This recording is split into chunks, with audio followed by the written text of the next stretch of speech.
Bonjour à tous, on est ravis de vous retrouver dans Brand Experience, l'émission dédiée à l'actualité des marques qui créent des expériences remarquables. Et c'est toujours avec notre experte Marie Mallet. Bonjour. Bonjour Alexandre. Je rappelle à ceux qui ne vous connaissent pas encore que vous êtes fondatrice de l'agence Move et vous nous apportez votre expertise en design d'expérience de marque. Comme à chaque fois, Marie, une émission en deux parties. Aujourd'hui, on va parler de quoi? On va parler des leviers pour maintenir l'attractivité dans l'univers du luxe. Dans cette première partie, eh bien, on va parler de la réaffirmation des valeurs intrinsèques de ces entreprises dans le luxe, mais aussi de leur diversification dans les offres qu'ils proposent, justement, pour essayer de surmonter les quelques soucis qu'ils rencontrent actuellement. La seconde émission, eh bien, on se retrouvera avec Marie, mais aussi avec notre invité, Axel Petre, qui est CEO de RMS Retail Management Service, qui fait du conseil et de l'accompagnement dans l'univers du luxe, de la mode et du retail. Et avec elle, eh bien, vous le découvrirez, on essaiera de savoir comment développer une relation client encore plus personnalisée, notamment en boutique. Marie, pour cette première partie, pour introduire un petit peu le sujet. Alors, pourquoi on s'intéresse au luxe aujourd'hui? Tout simplement parce qu'il y a une baisse de l'activité. Alors, comment ça s'explique? Sans doute à cause de la baisse du pouvoir d'achat qui est un peu globale, marquée par la période de crise qu'on rencontre.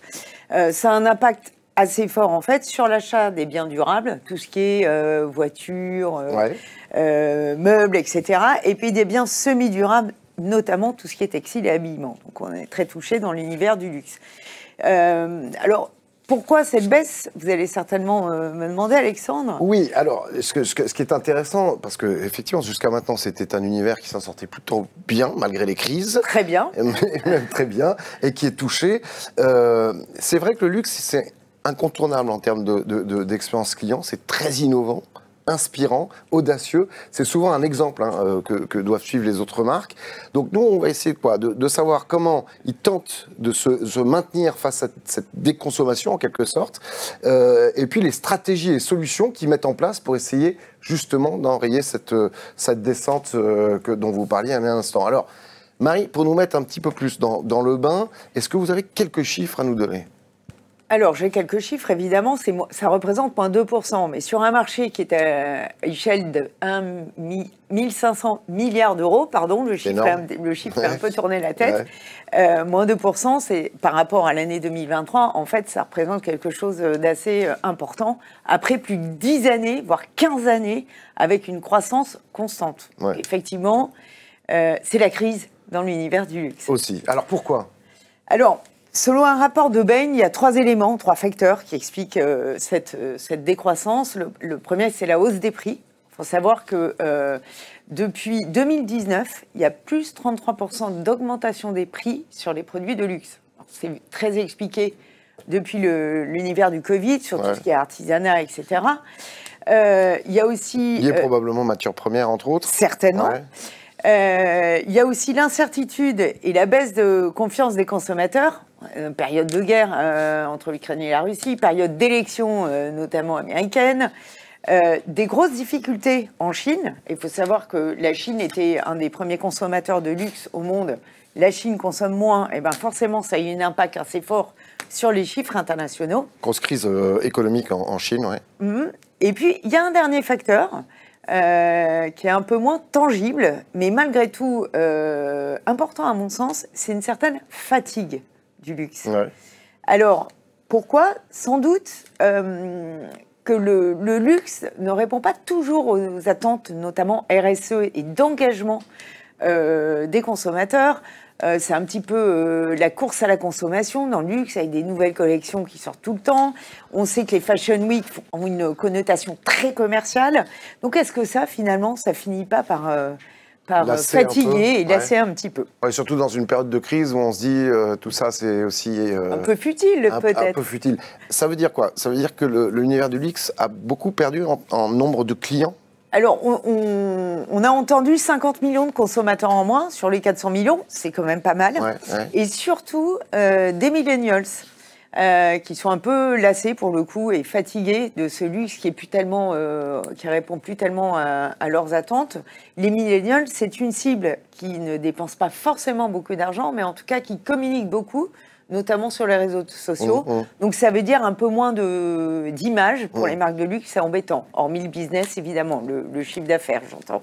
Ça sera intéressant avec notre invité tout à l'heure dans la deuxième partie d'en savoir un petit peu plus justement sur ce contexte de crise. Alors, on imagine que ces entreprises ont mis au point des stratégies pour essayer de sortir un petit peu leur épingle du jeu. Est-ce qu'on peut les détailler ? Alors, il y en a 3 que j'ai identifiés, que vous avez rapidement évoqués, Alexandre. Il y avait effectivement le fait de réaffirmer ces valeurs, notamment ces valeurs intrinsèques, le côté intemporel du luxe, le côté exclusif du luxe, qui va permettre en fait de redonner une valeur perçue au produit. Et la deuxième, ça va être la diversification. Il y a des diversifications qui sont vraiment assez étonnantes parce qu'elles sortent de leur univers. Et puis en troisième point, ça va être vraiment le recentrage sur la relation client qui là devient un atout extrêmement clé pour garder son client fidèle et garder son client engagé. Alors, pour débuter, réaffirmer la valeur intrinsèque du luxe.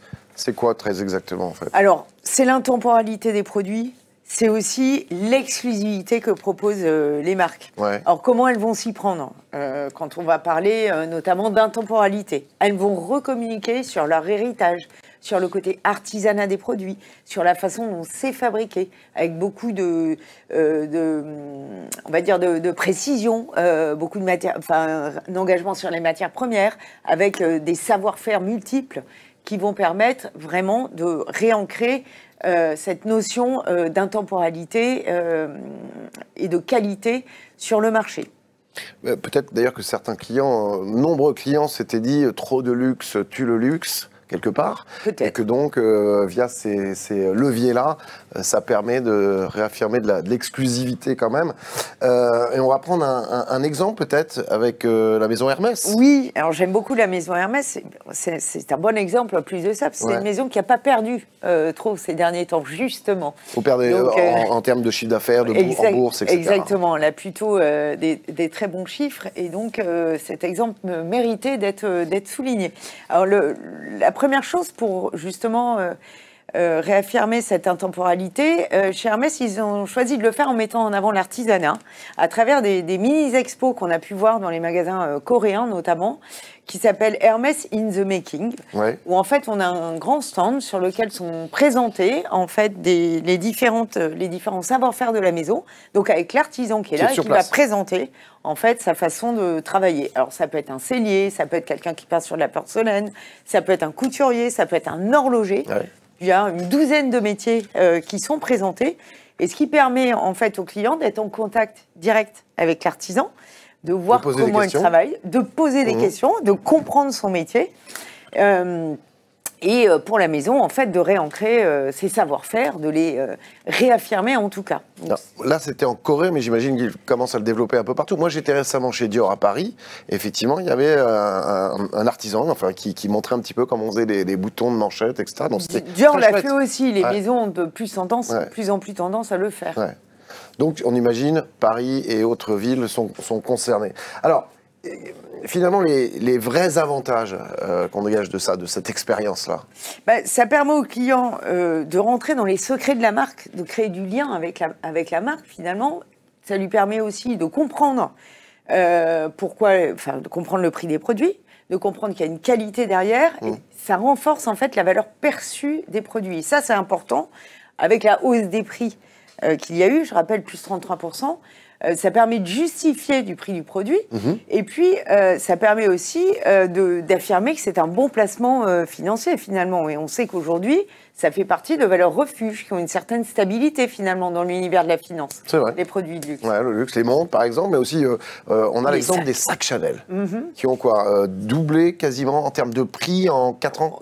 En 6 ans, je crois exactement. Donc là, on sait que c'est une valeur certaine, une valeur refuge. Et il y a certains sacs qui, même le jour où ils sont sortis des boutiques, comme ils sont compliqués à avoir, en fait, prennent limite de la valeur en seconde main, alors qu'ils sont même pas... ils viennent de sortir de boutique. Donc ça accentue effectivement l'exclusivité et le plaisir, la chance d'avoir ces produits. Alors, chez Hermès, il y a une autre solution qui s'appelle le Special Order System, qui est un service assez original. Oui, alors quand on parle d'exclusivité, justement, on a parlé de l'artisanat, on a parlé du côté exclusif des marques, et c'est vrai qu'on y arrive en personnalisant les produits. Alors ça, on l'a vu, quand on fait de la gravure sur parfum, par exemple chez Sephora, quand on a chez Dior des sacs où on peut avoir ses initiales peintes dessus. On a eu chez Hermès Special Order System qui permet en fait de créer son sac Kelly complètement sur mesure, de le configurer. Avec des options, ça va être la couleur du cuir à l'extérieur, la couleur de la doublure à l'intérieur, de nombreux petits détails, de nombreuses finitions qui permettent d'avoir un sac. Là, on va bien plus loin que la personnalisation, c'est vraiment du sur-mesure. Ouais, c'est intéressant et ça renforce cette notion d'exclusivité en quelque sorte. Puis vous parliez tout à l'heure de la RSE, qui est importante pour les marques de luxe, et c'est le cas aussi chez Hermès avec Petite H. Alors encore un exemple Hermès, mais oui, Petite H, en fait, c'est une collection. Quand on parle d'exclusivité, là, on va plutôt parler de gammes courtes qui sont développées et qui permettent au consommateur de ne pas forcément avoir le même produit que son voisin, pour ne pas se lasser, justement, d'avoir le sentiment d'être singulier, en tout cas dans sa consommation. Alors, Petit H, en fait, c'est un atelier qui est dédié à la création, qui a permis, en fait, de réconcilier, en fait, les artistes de la maison avec les artisans qui, ensemble, travaillent sur le réemploi de chutes non utilisées pour la fabrication de produits. Ça peut être tissu, cuir, du tissu, de la porcelaine, plein de choses. Et ils en refont des objets qui sont revendus sur le site sous la marque Petit H. C'est chouette ça, une très très bonne idée. Des très beaux objets. Et là, en plus, on a une certaine accessibilité prix. Parce qu'il y en a qui commencent à 100 € ou 120 €. Ça nous permet de s'acheter la marque pour quelques dizaines d'euros. Et de faire des très beaux cadeaux. Alors finalement, quels sont les plus de tout ça? Pour le conso, évidemment, ça permet d'avoir ce sentiment d'exclusivité, d'appartenance à la marque, ce lien avec la marque plus fort, ça permet de le fidéliser. Et puis là, si on prend le cas d'Hermès, je l'ai évoqué il y a quelques minutes, mais c'est la seule marque qui se maintient aujourd'hui. Donc à croire qu'Hermès a les bonnes recettes, en quelque sorte. Ça sera peut-être l'exemple à suivre. Il y a d'autres façons, Marie, de créer de l'exclusivité? Alors, effectivement, on cherche dans tous les coins. Mais on essaye. Que vous avez trouvé. On essaye. On a parlé des gammes de produits plus courtes pour avoir le sentiment d'une consommation plus singulière. On a aussi tout ce qui est co-branding qui permet de créer des gammes de produits spécifiques avec une marque. Alors là, on a le cas, par exemple, de la marque de sac, la marque de maroquinerie Longchamp et Fat Boy. Vous savez, ces fameux gros poufs. Alors, ils ne font pas que ça, mais des lampes aussi, je crois. Ces gros fauteuils, là, tout à fait. C'est des poufs, tout à fait. Donc, les marques ont souhaité collaborer autour d'un produit fun, autour du glamping. Il s'appelle le glamping. C'est la contraction de glamour et de camping. OK. Ou glamour pour la marque Longchamp, camping plus du côté de Fat Boy, qui avait aussi développé ces grandes bananes gonflables. Pour la plage, entre autres. Voilà, pour la plage. Pour faire ses siestes à la campagne. Et elles ont développé ce nouvel accessoire qui a beaucoup marqué les esprits cet été, avec un fort engagement sur l'éco-responsabilité, puisque ce produit est fabriqué à partir de polyester recyclé. D'accord. Bon. Est-ce qu'on a, avec ça, d'autres avantages ? Alors, pour les deux marques, là, l'intérêt en termes d'image, c'est qu'elles communiquent sur leurs engagements RSE. Pour le consommateur, ça lui permet d'avoir accès parfois à des marques de luxe, mais grâce au mariage, à l'association avec une marque plus mainstream, ce sont des produits qui sont moins chers. On va dire qu'il y a une certaine accessibilité prix. Il y a une originalité, évidemment. Et puis, au niveau de la marque, pour le business, ça peut être un véritable levier de croissance parce que ça va permettre de toucher d'autres cibles.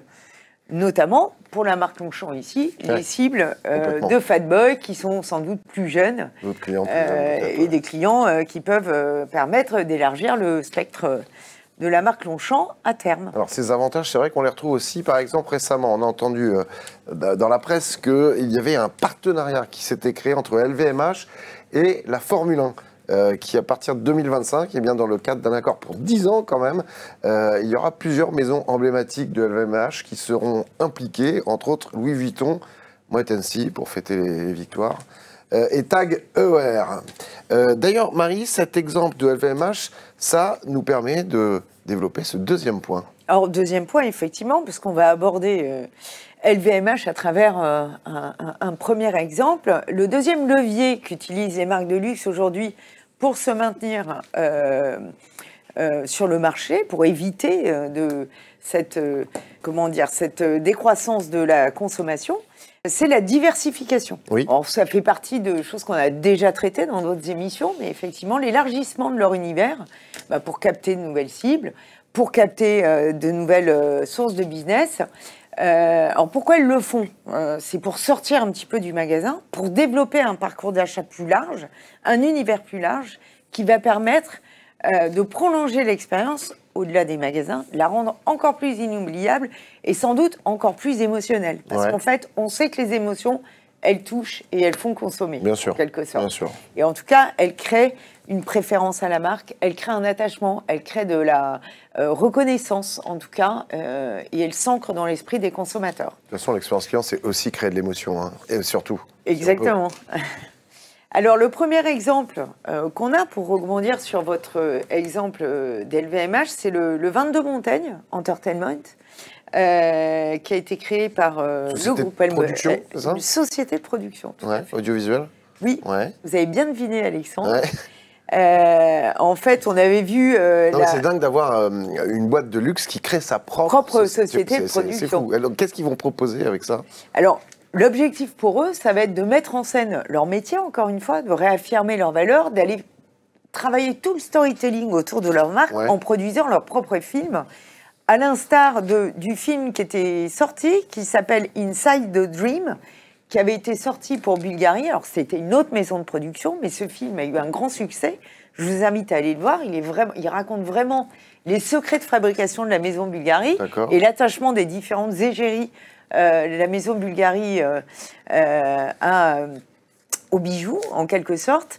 Et pour la marque, l'objectif, c'est d'aller raconter l'histoire de leurs 75 maisons. Et je pense qu'ils n'auront pas de problème à aller trouver des réalisateurs dans le monde qui auront plaisir à travailler avec cette nouvelle marque qui est 22 Montaigne Entertainment, en écho à l'adresse du siège, et vous l'aurez fait.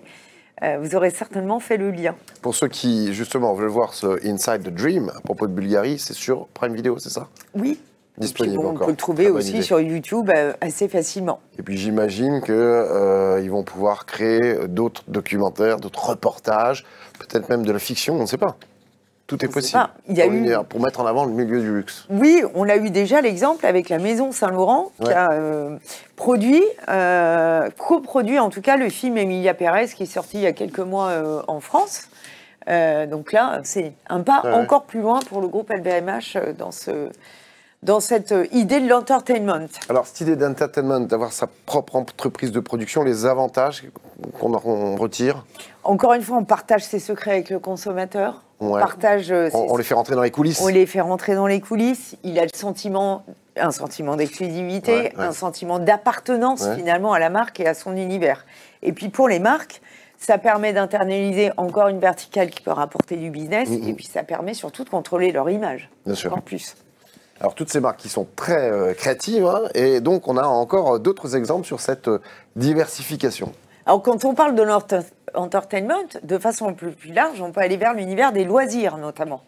On sait qu'on avait repéré que Louis Vuitton avait ouvert un restaurant à Saint-Tropez, a ouvert des plages, ou encore des spas. Par la Maison Dior, on a un restaurant, Monsieur Dior, qui a été ouvert à Paris, et d'autres qui vont certainement voir le jour.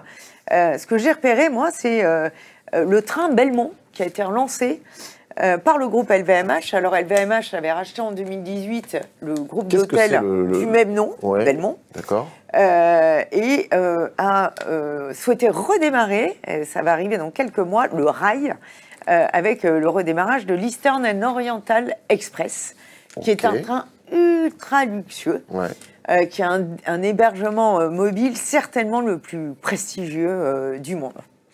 Annoncé, je crois que c'était au printemps dernier, il va prendre son premier départ, je crois, en mars 2025. Donc c'est un train mythique. C'est un train mythique extrêmement ancien, luxueux, qui va permettre, ils ont sollicité en fait l'aide de nombreux artistes pour travailler tous les décors à l'intérieur du teint, sans parler de la programmation sur la cuisine, etc.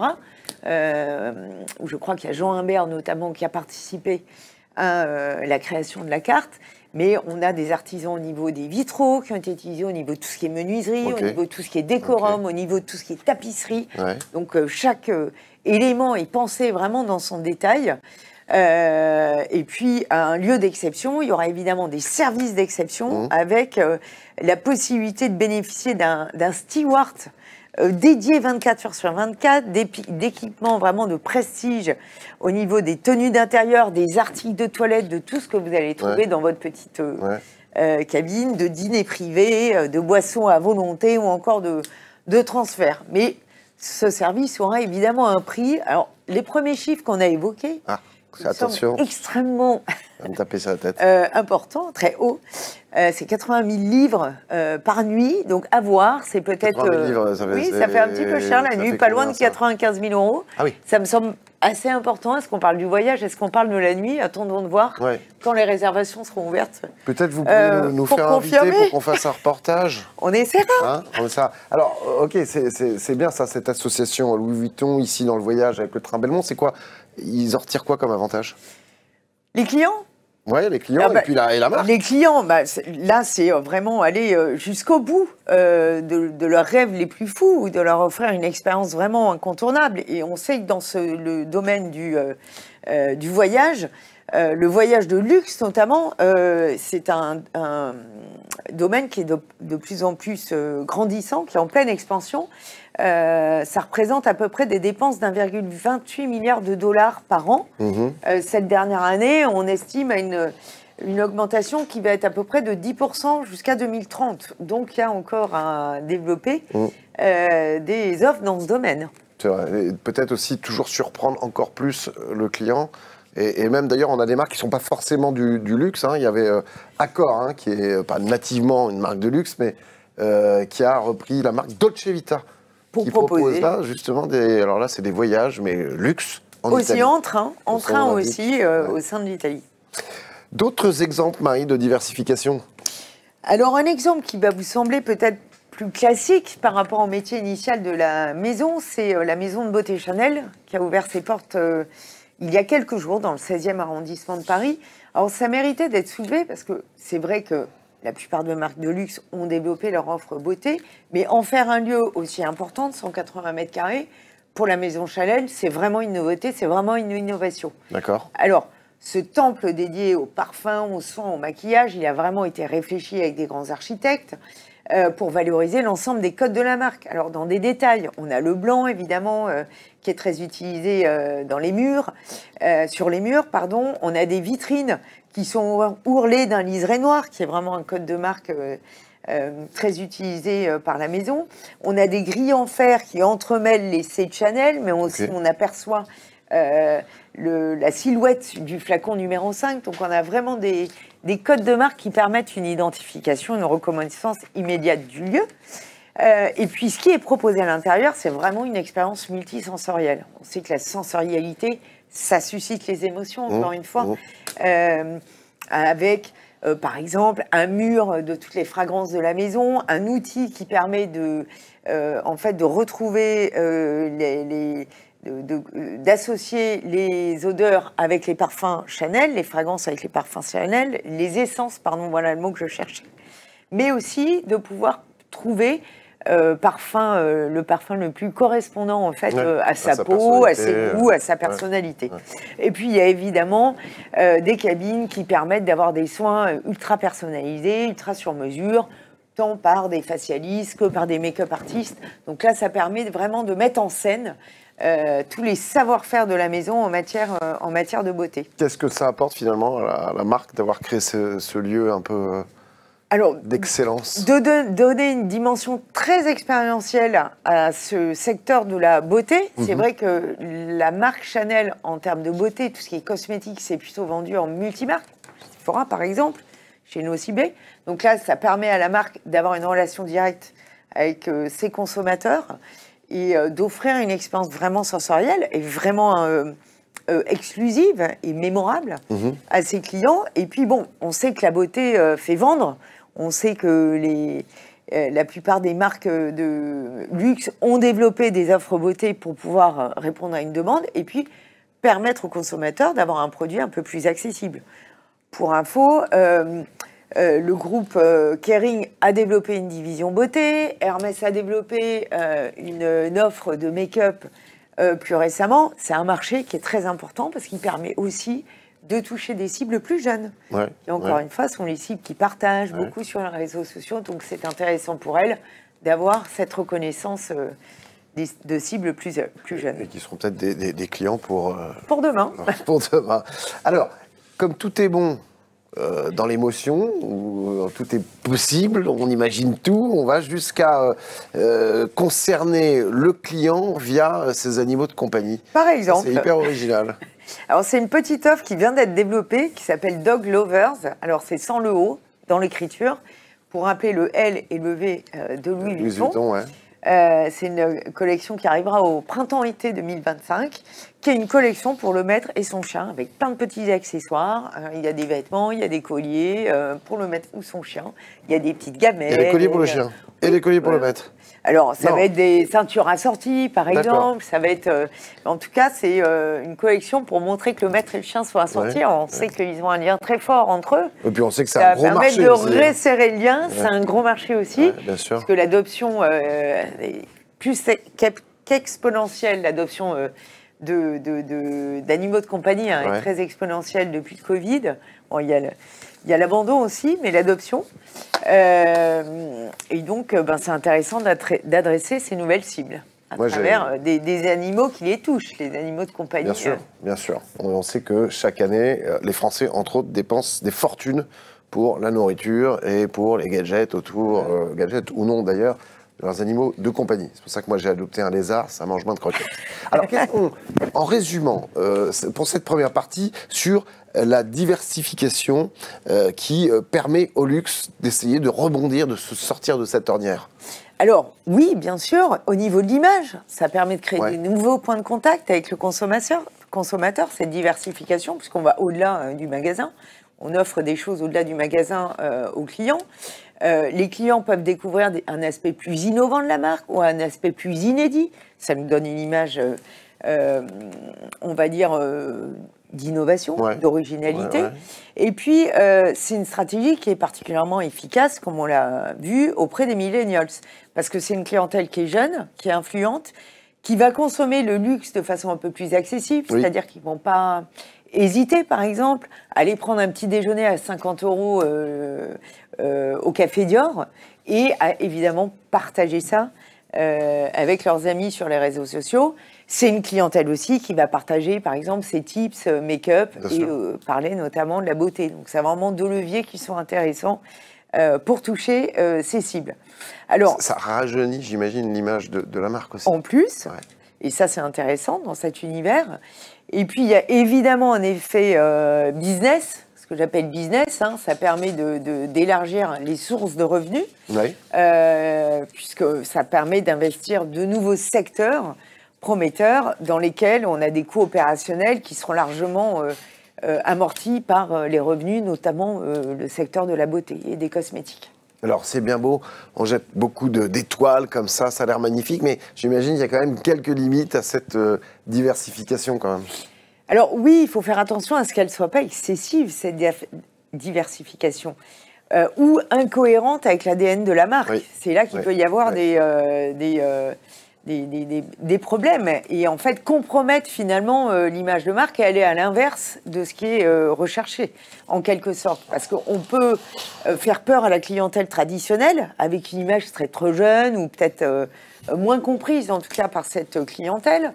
Le fait d'élargir ces cibles, d'élargir l'offre de produits, ça peut effacer cette notion d'exclusivité de la marque. Et c'est finalement ce que recherchent aussi les clients. Donc, faire attention, c'est un bon équilibre à trouver. Et puis, ça peut nécessiter des ressources humaines supplémentaires. Alors, on en parlera avec Axel qui va nous rejoindre. Mais, ou en tout cas, ça peut nécessiter plus de polyvalence de la part du personnel qu'on a déjà. Et ce n'est pas toujours évident. C'est une question que s'est posée à la maison Messica quand ils ont voulu ouvrir un café sur le rooftop du Printemps, alors que eux, leurs vendeurs, sont experts dans la vente plutôt de bijoux. Bien sûr. Donc c'est une vraie question pour les marques et il faut trouver les bons ambassadeurs qui peuvent englober en fait vraiment intégrer l'ensemble des offres des business des solutions, proposés. Ouais. Effectivement, Marie, on va le voir, ça nécessite d'avoir notamment, vous le disiez, des vendeurs encore plus formés, engagés et pour renforcer la relation avec les clients. Finalement, et vous le disiez à l'instant, être encore plus des ambassadeurs des marques. Voilà, et notamment, bien évidemment, dans les boutiques, dans le retail. On en parle dans la deuxième partie de Brand Experience. Merci Marie. On se retrouve dans cette deuxième partie avec notre invité, donc Axel Petre, qui est CEO de Retail Management Service. Ne ratez pas ce deuxième épisode sur le renouveau du luxe. À très vite. Ciao.